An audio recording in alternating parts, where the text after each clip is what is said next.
আসসালামু আলাইকুম ওরহমতুল্লাহি বরকাতু। আমি মোহাম্মদ আব্দুস সাত্তার। আমি জামিয়া কোরআনিয়া বক্সর মাদ্রাসায় ইফতা দ্বিতীয় বর্ষে পড়ি। তো হুজুরের কাছে আমার কয়েকটি বিষয়ে প্রশ্ন ছিল। তো তার ভিতরে থেকে প্রথম প্রশ্ন হলো যে রিসেলিং সম্পর্কে জানা। যে রিসেলিং এটা মূলত কি এবং এর কার্যক্রমগুলো কি এবং এর সাথে যে সমস্ত মাসালা জড়িয়ে আছে সেই মাসালাগুলো কি?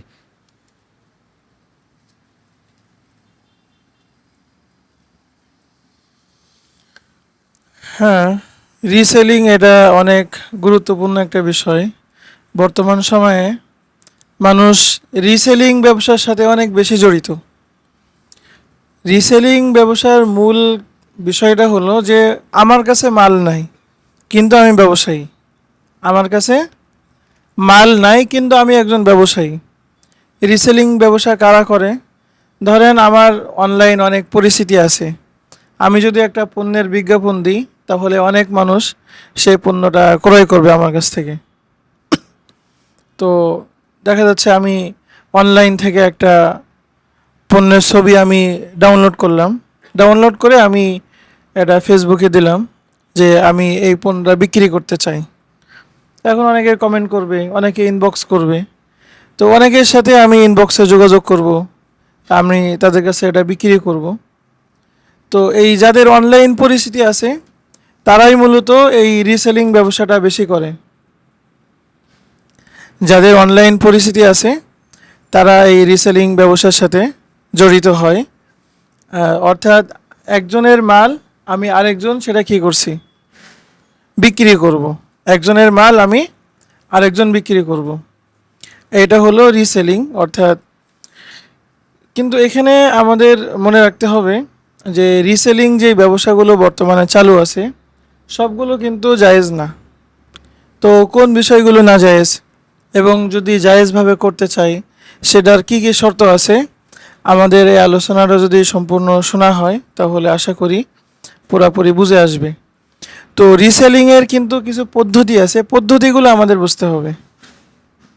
রিসেলিংয়ের একটা পদ্ধতি আছে যে সরাসরি আমি কোনো ব্যবসায়ী না, বরং কোনো একজন ব্যবসায়ীর আমি প্রতিনিধি। উদাহরণস্বরূপ ধরেন এবিসি একটা কোম্পানি আপনি কল্পনা করেন। কি কোম্পানি? ABC company. তো এবিসি কোম্পানি সে ধরেন কলম বানায়, খাতা বানায়, হার্ডবোর্ড ইত্যাদি পণ্য তারা নিজেরা উৎপাদন করে। তো আপনি সেই কোম্পানির সাথে চুক্তি করলেন, ভাই তোমাদের এই পণ্যগুলো আমি বিক্রি করে দিব। তো যতগুলো পণ্য আমি বিক্রি করব তো তার এত পার্সেন্ট কমিশন আমাকে দেওয়া লাগবে। দেখা যাচ্ছে আমি যদি 1,00,000 টাকার পণ্য বিক্রি করতে পারি তাহলে আমাকে দেখা যাচ্ছে সেখান থেকে 10% বা 15% আমার, বাকি যে টাকা হবে সেটা হলো ওই কোম্পানির। অর্থাৎ এটা বিক্রেতার প্রতিনিধি হিসাবে সে কি করছে। তো এইটা জায়েজ আছে, কিন্তু শর্ত হলো তার পারিশ্রমিকটা অন্তত পার্সেন্টেজ আকারে অথবা নির্ধারিত অঙ্কে। যেমন 1,00,000 টাকা যদি আমি সেল করতে পারি তাহলে দেখা যাচ্ছে 15% হলো আমার পারিশ্রমিক।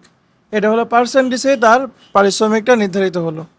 অথবা সে এইভাবে নির্ধারণ করবে যে প্রতি 1,00,000 টাকা যদি আমি সেল দিতে পারি তাহলে 10,000 টাকা বা 15,000 টাকা আমার। অথবা বলবে যে 1 মাস তোমার কোম্পানির আমি প্রতিনিধিত্ব করব, তো যত সেল হোক না হোক মাস গেলে আমার 20,000 টাকা দেওয়া লাগবে।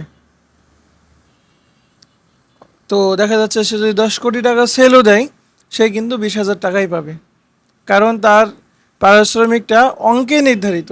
কিসে? অঙ্কে নির্ধারিত।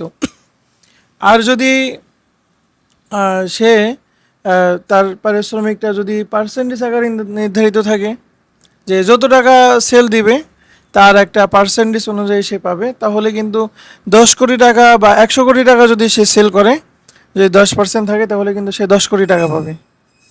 আর প্রথম স্রোতে সে কত কত টাকা পাইতো? 20,000 টাকা নির্ধারিত, তো 20,000 টাকাই কিন্তু পাইতো। তো অন্তত এটা পার্সেন্টেজ আকারে অথবা সে নির্ধারিত অঙ্কে পারিশ্রমিকটা নির্ধারণ করে নেবে। এইটা হলো শর্ত, যদি বিক্রেতার প্রতিনিধি হয়ে সে রিসেলিং করে। এটাকেও কিন্তু আমাদের সমাজে রিসেলিং নামেই নামকরণ করা হয়। আমরা ফিখের পরিভাষায় এটাকে আমরা কি বলে চিনি? ওয়াকালাত হিসেবে চিনি, উকিল বিল বাই। কিন্তু এটা আধুনিক কালের পরিভাষায় মানুষরা এটাকে কি বলে তাবির করে? রিসেলিং বলে তাবির করে। আচ্ছা, আরেকটা ব্যবস্থা আছে, সেটা হলো যে আমি কোনো বিক্রেতার প্রতিনিধি না, বরং আমি একজন স্বতন্ত্র ব্যবসায়ী, কিন্তু আমার দোকানে মাল নাই। বলেন সুবহানাল্লাহ। আমি একজন ব্যবসায়ী, কিন্তু আমার দোকানে কোনো মাল নাই। আমার কাছে আছে শুধু একটা ডিজিটাল পরিচিতি। কি আছে? ডিজিটাল ভার্চুয়ালি আমার একটা পরিচিতি আছে। সেই পরিচিতিতে আমি কি করি? আমি দেখা যাচ্ছে এক এক এক কোম্পানি বা একাধিক কোম্পানির সাথে আমার চুক্তি হয়। একাধিক কোম্পানির পণ্য নিয়ে আমি অনলাইনে প্রচার প্রসারণা করি। তো স্বাভাবিক, যদি বিজ্ঞাপন দেওয়া হয়, অনলাইনে যদি পাবলিশ করা হয়, তো অনেক মানুষ তো একটা যোগাযোগ করে, তাদের কাছে আমি বিক্রি করি। তো বিক্রি করার পর আমি যখন বিক্রি হয়ে গেল, তখন আমি তার কাছ থেকে ক্রয় করি।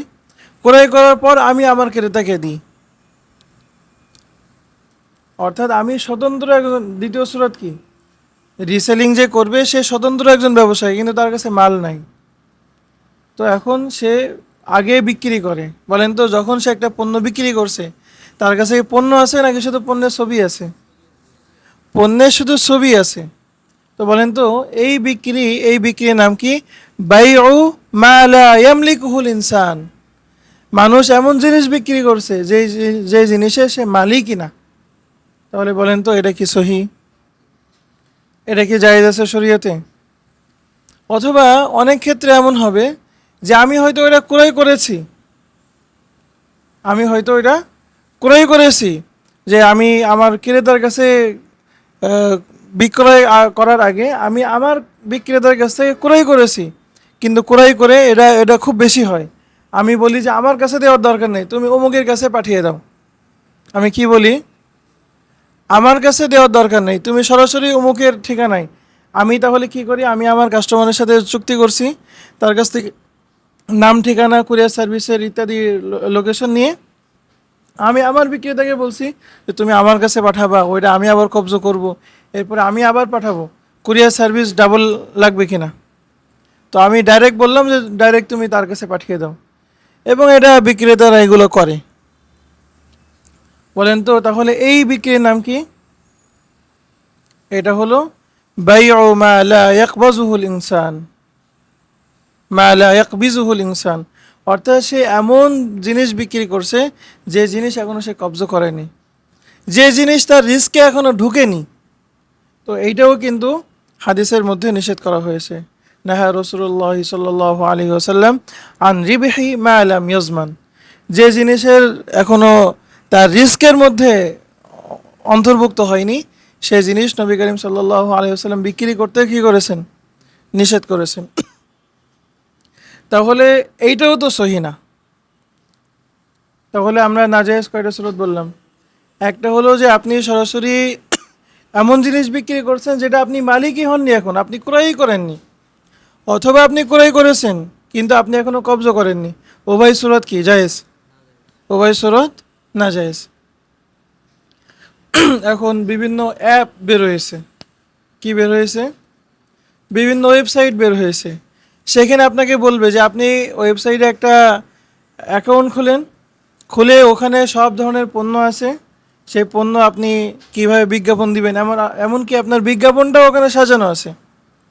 আপনি ওখান থেকে নিয়ে আপনি নিজে ওই বিজ্ঞাপনটা কপি করে আপনার অনলাইন প্ল্যাটফর্মে আপনি করবেন এবং লিঙ্ক দিয়ে দিবেন। তো ওই লিঙ্কে গিয়ে যারা কেনাকাটা করবে, অটোমেটিক আপনার নাম, আপনার রেফারেন্স ওখানে উঠবে। তো আপনার রেফারেন্স উঠলে ওটা মূলত তাদের সাথে ডিল হবে, কিন্তু মাঝখানে আপনি ভায়া হয়ে আপনি একটা পার্সেন্টেজ পেয়ে যাবেন। তো এই ধরনের অ্যাপ তারা বিভিন্ন মডেলে তারা কাজ করে। অনেক জায়গায় এমন হয় যে অ্যাকাউন্ট খুলে এগুলো করেছে সে তাদের বিক্রয় প্রতিনিধি হয়। কিন্তু বিক্রয় প্রতিনিধি হলেও এই বিশেষ করে অ্যাপের ক্ষেত্রে এই বিক্রেতার তেমন কোনো কাজই থাকে না। সে তো শুধুমাত্র তাদের লিঙ্কটা প্রচার করেছে, আর সম্পূর্ণ বেচা বিক্রির কাজ, আকদ করা ইত্যাদি সব কারা করছে? সব তো ওই মূল অ্যাপওয়ালারাই করছে। তাহলে সেই বিক্রয়ের প্রতিনিধি হলো কিভাবে? বুঝতে পেরেছেন?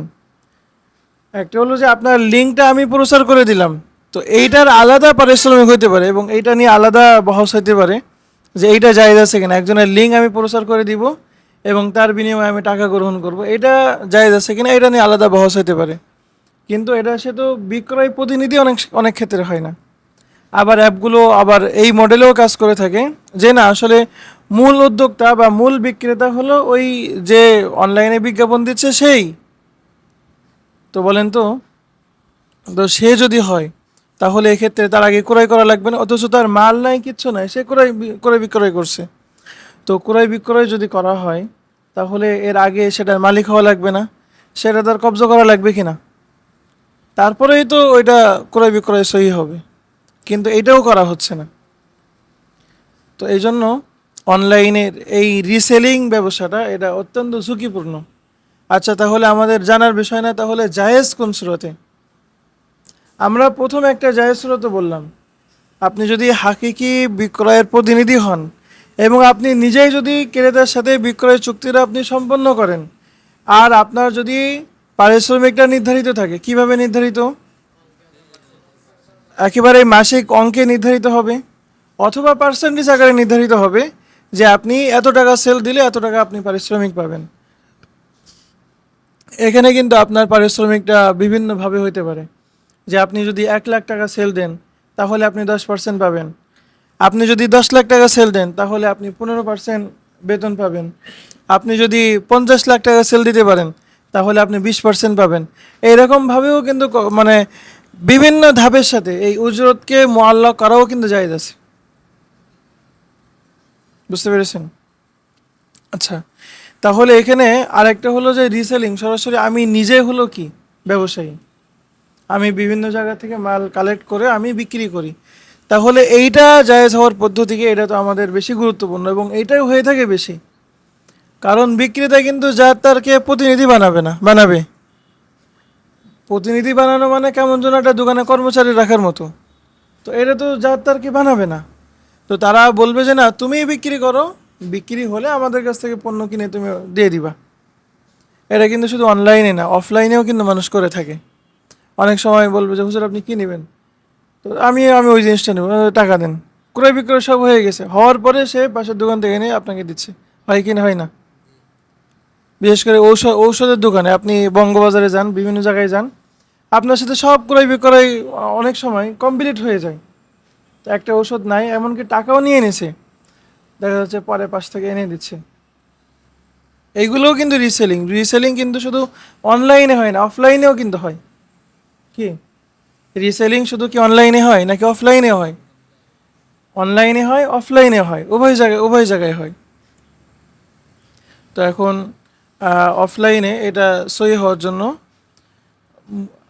মূল বিষয় হলো যে আপনি আগে বিক্রি করবেন না, আপনি আগে ক্রেতার সাথে একটা ওয়াদাবদ্ধ হইতে পারেন, কিন্তু একেবারে ইজাব কবুল করা যাবে না।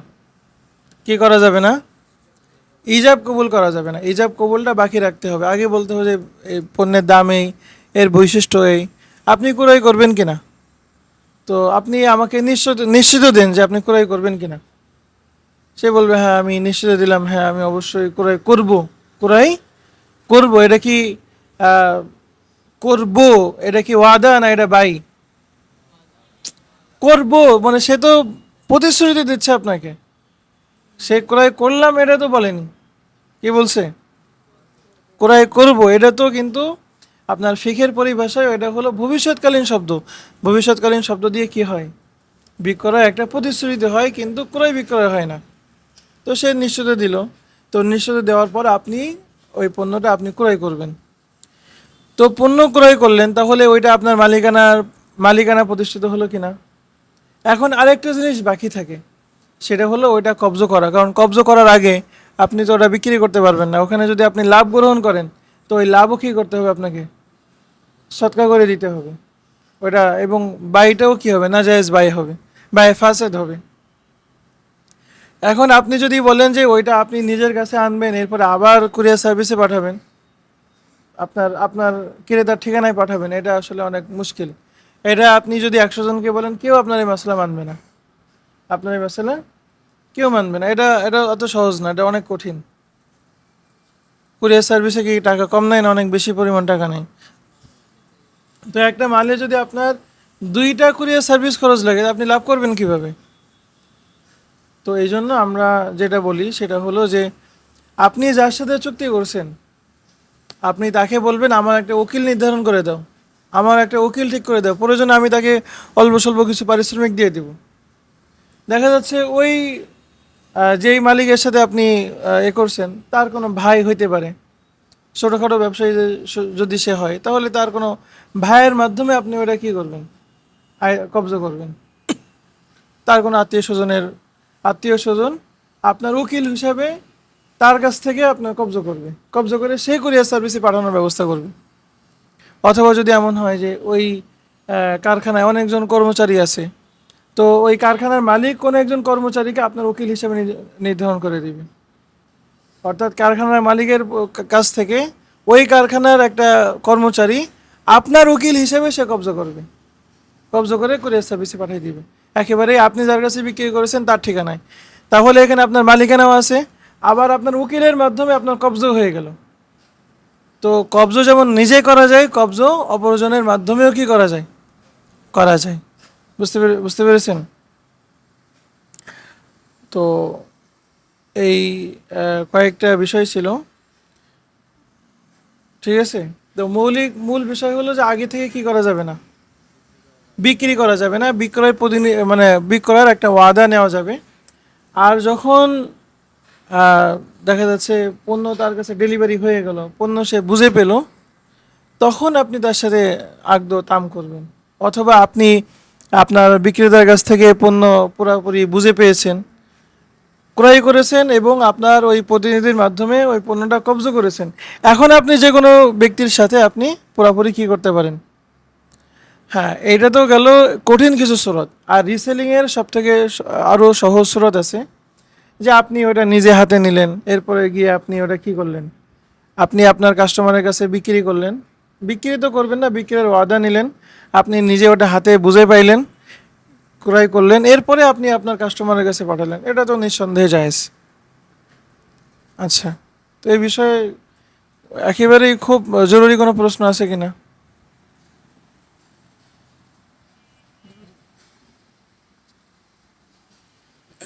অনেক সময় যে নির্ধারণ করা হয় 1 লাখ টাকা, যদি তুমি বিক্রি করে দিতে পারো তাহলে 10,000 টাকা দেওয়া হবে। এই সময় দেখা যায় অনেকে 1 লাখ টাকা পূর্ণ করার আগে মাঝপথে থেমে যায়, সে আর ব্যবসায় থাকতে পারে না বা বিভিন্ন কারণে সরে পড়ে। তাহলে তার এই পারিশ্রমিক দিতে হবে কিনা? হ্যাঁ, উনি খুব দারুণ একটা প্রশ্ন করেছেন, যে মাঝপথে যদি সে বিক্রি আর না করতে পারে, দেখা যাচ্ছে 1 লাখ টাকা টার্গেট ছিল, 1 লাখ টাকায় 10,000 টাকা দিবে। তো এখানে মনে রাখতে হবে যে ইসলাম শ্রমিকের ন্যূনতম শ্রমকেও মূল্য দিয়েছে। অর্থাৎ কোনো শ্রমিককে একেবারেই বঞ্চিত করার কোনো সুযোগ নাই। তো সে যদি টার্গেট পূরণ নাও করতে পারে, যতটুকু সে শ্রম দিয়েছে তার একটা আজেরি মিছিল সে অবশ্যই পেয়ে যাবে। তাকে একেবারে সম্পূর্ণ বঞ্চিত করার কোনো সুযোগ ইসলামে নাই।